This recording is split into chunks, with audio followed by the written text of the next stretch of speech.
মুসলিমদের জনসংখ্যা বাড়ছে, এই কারণে ইসলাম সত্য, এর চেয়ে হাস্যকর কথা আর কি আছে পৃথিবীতে?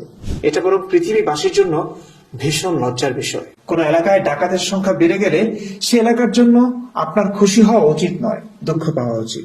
ইসলামে 4 বিয়ের জন্য আবার কুমারী মেয়ে, উষ্ণজনী পথের মেয়ে, অধিক সন্তান প্রসবিতা মেয়ে, অসংখ্য দাসী থেকে সন্তান জন্মদান, এর উপর জন্ম নিয়ন্ত্রণ নিষিদ্ধ।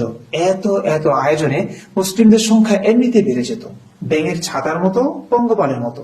কিন্তু নবীর তাতেও ভয় ছিল তার এই মহান ধর্মাবলম্বীর সংখ্যা কম হয়ে যায় কিনা। তাই তিনি জিহাদ শুরু করলেন। ইসলাম না মানলেই কতল করতেন, ইসলাম নিয়ে সমালোচনা করলেই কতল করতেন। তিনি ভণ্ডামি করেছেন সেটা কোনো জ্ঞানী মানুষ বুঝে ফেললেই তাকেও কতল করতেন। কাফের মুশরিকরা পরিশ্রম করে মেধা খাটিয়ে পৃথিবীকে এগিয়ে নেবে, আর মুসলিমরা তাদের মেরে মেরে তাদের সম্পদে বাচ্চা ফুটিয়ে এই পৃথিবী ভরে ফেলবে। বাহ! এই পৃথিবী মুসলিমদের দিয়ে ভরে গেলেও আমি কখনোই খুশি হব না। সুতরাং হে প্রিয়, এই ধর্মের লোক সংখ্যা বাড়ছে বলে অহংকারের কিছু নেই, আনন্দেরও কিছু নেই।